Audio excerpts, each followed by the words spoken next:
Miles was standing at the grave, looking at his wife's picture. Life is unpredictable, he thought. Most of the time we make mistakes, and the rest of the time we try to correct them. He and Nicole met 20 years ago. They were in love, and even thought they would be together for life. But then, when Miles was about to propose to Nicole, he met Vanessa. While Nicole was a calm, shy and quiet girl, Vanessa was the complete opposite, fiery, explosive and rule-breaking. Miles lost his mind from passion within a week.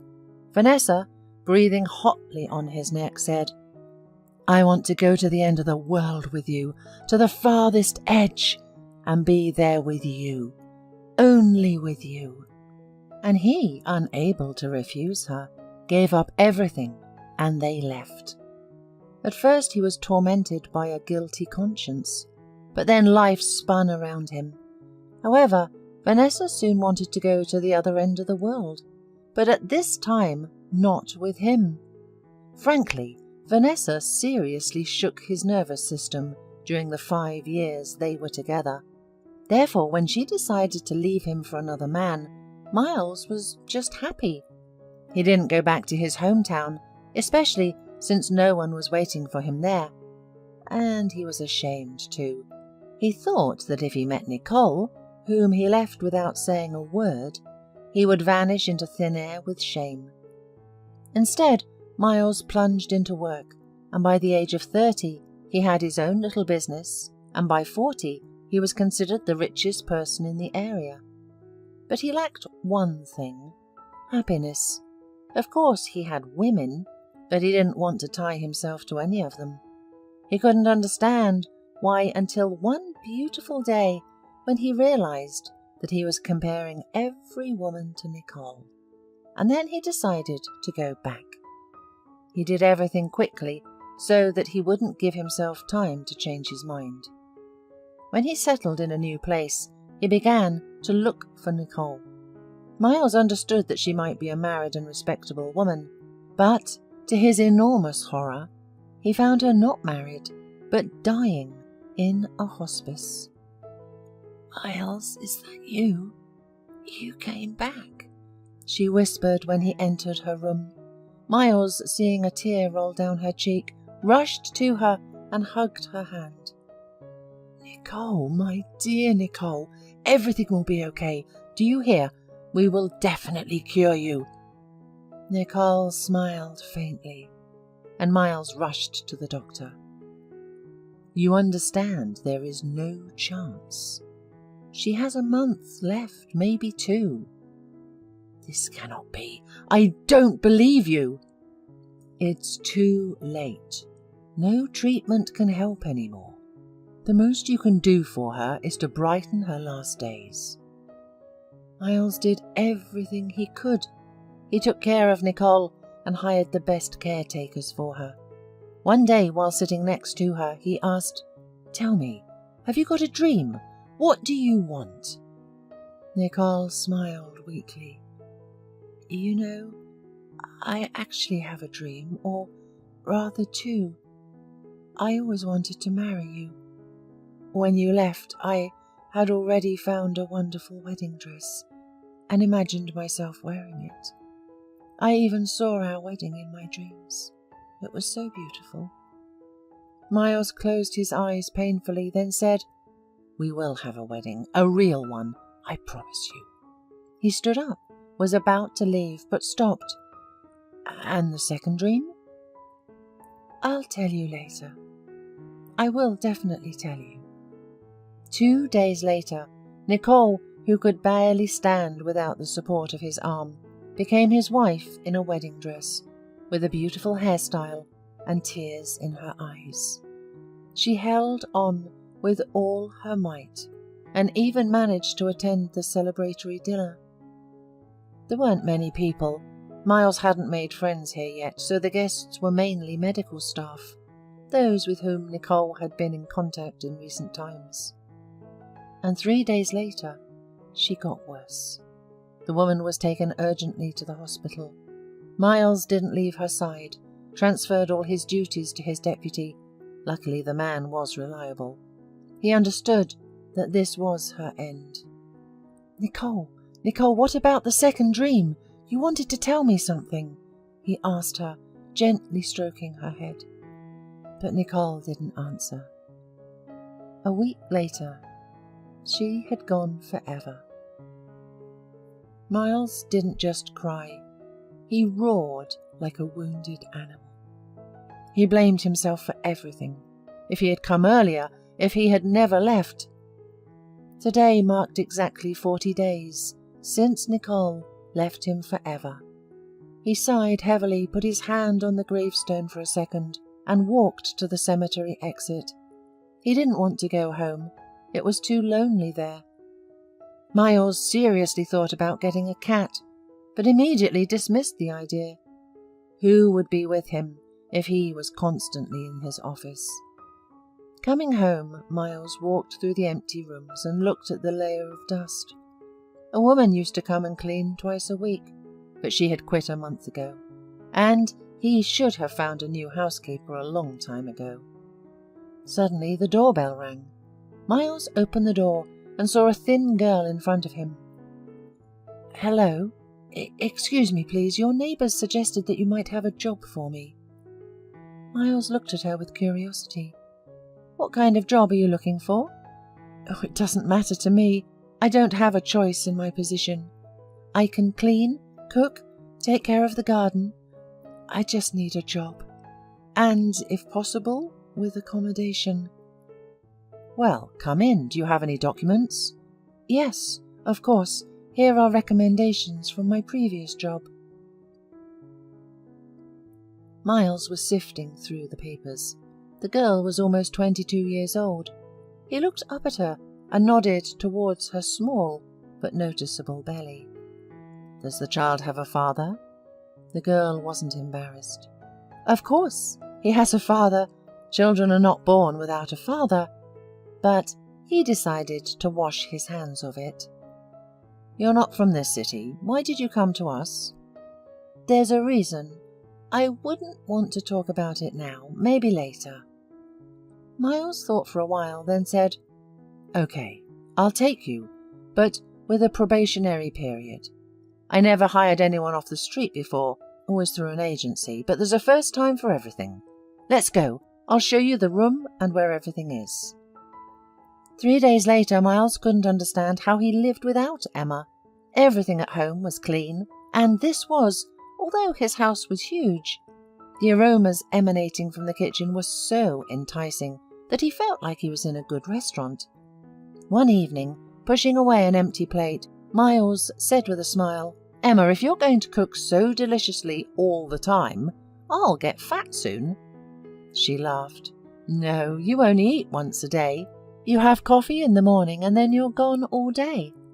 Miles, looking thoughtfully at her, suddenly asked, "Well, maybe now you'll tell me what brought you to our city and what happened to the father of the child." Emma sighed and sat down. "Well, I'll start from the beginning. The father of the child is the nephew of the people I was working for before you. They're very decent, good people. The owner wanted his nephew to marry me, but I refused. I've just burned out immediately. It all became disgusting, so I decided to leave. Besides, somewhere in this city, my mother lives." "Do you not know where your mother lives? How can that be?" "Oh, it's a very strange story. I grew up in an orphanage. My mother left me at the maternity hospital and ran away. I've always thought that she, well, to put it mildly, wasn't a very good person. But about a year ago I received a big letter from her. You see, she left me, not because she didn't love me, but because she couldn't do otherwise. She was alone without money, without support. Her fiancé left her when she was pregnant, but she didn't blame him. Said he didn't know about the pregnancy. Mum wanted to take me later, but couldn't find me. All this time she was looking for me. She found me when I was already an adult. She wrote that she would understand if I didn't want to communicate with her, but she wanted me to know that my parents were not alcoholics or drug addicts. Dad was also from this city, but went somewhere far away. She lived here. Then the pregnancy happened. Somehow, everything went wrong for her, and now she's sick. But she says she's fighting, that she'll definitely beat the disease, and she'll wait until we meet. I was confused and didn't know how to react to this letter.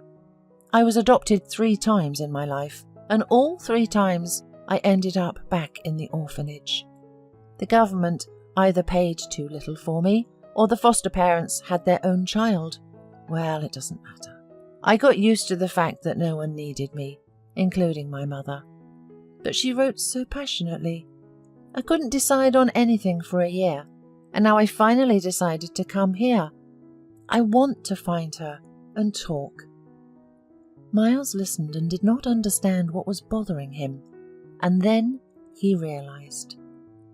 This story was very similar to his own story with Nicole, only Nicole didn't have children. He looked at Emma and felt a drop of sweat run down his back. "Emma, may I see this letter?" "Yes, but are you okay? You look pale." "Emma, everything's fine. Please, bring me the letter." Emma left and Miles approached the window. "No, of course it's all nonsense. It just can't be. But he will definitely help Emma. She has no one else to turn to." The girl returned, handed him an envelope. He unfolded several sheets, and he felt awful. Nicole had a special way of writing the letter H. He had never seen it from anyone else. Now he knew he was looking at the familiar H letters and wanted to cry. "What's wrong with you?" Emma asked anxiously. Miles did not answer. He was reading what Nicole had written to her daughter, whom she had been forced to leave because of him. Finally, he put the sheets of paper aside. "Emma, get ready. I know where your mother is." The girl slowly stood up. "Maybe tomorrow. Probably. We need to warn her that we are coming." "No, Emma. There is no need to warn her," Miles replied sadly. 40 minutes later they stood at Nicole's grave. "I only now realize that you were very similar. Perhaps that's why I didn't refuse you in the job, even though I didn't realize it." A tear rolled down Emma's cheek. "She couldn't wait for me. She fought with all her might, but couldn't make it." Miles didn't stop her from crying, realizing that she had to endure another blow and find out that he was the person who betrayed her mother and because of whom she lost her childhood. He didn't know what she would say or how she would behave, but he expected that the girl simply might not want to see him anymore. They returned home. Seeing Emma's condition, Miles decided to leave his revelations for later. Before going to her room, Emma looked at him closely. "Are you the man? My mother's fiancé?" He sighed heavily and nodded. Emma looked at him for a moment and silently disappeared into her room. A couple of hours later, Miles was still awake. He was sure that Emma was awake too. The man paced back and forth in his office, feeling like a father and almost a grandfather. It was strange, but he was happy that he was not alone anymore. Suddenly the door to Emma's room slammed shut and he went out to the hall. Emma was getting dressed with a bag next to her. "Emma, won't you even listen to me?" he asked. She looked at him anxiously. "I thought you were asleep." "Emma, why are you leaving? Will you never be able to forgive me?" The girl sat down on a poof in the hallway and started to explain. "I don't blame you for anything. Maybe at that time it was necessary to act exactly like that. I am not a judge to condemn your actions, and the actions of my mother. It happened the way it happened, but I can't stay." Miles didn't understand. "Emma, why? You understand that I have enough space. Why can't you stay if you don't hold a grudge against me?" She looked up at him. "I don't want you to think that I stayed because of your money and I don't know if you want me and my baby to stay here. I don't want to bother you with unexpected relatives." Miles nervously laughed. "This is nonsense. Firstly, you're not guilty that your father is a millionaire.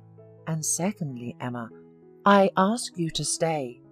I want to have a family, and I want my daughter from the only woman I ever loved to live with me." 4 months later, a strong boy was born. Miles looked at his grandson in amazement. "He's so small, so cute, and I'm a grandfather." The man carefully took the baby in his arms and felt something pinch in his eyes. He quickly turned away so Emma wouldn't notice, but she did. She put her hand on his shoulder. "Dad, what's wrong?" Miles hugged her tightly with his other arm. "Oh, Emma, we'll live so well now. Stefan will go hunting and fishing with me. We'll box together." Emma laughed. "Not so fast. He doesn't even know how to walk yet." "It doesn't matter. We'll learn everything quickly together," replied the happy Miles. If you enjoyed the story, please support me with a thumbs up button. Thank you.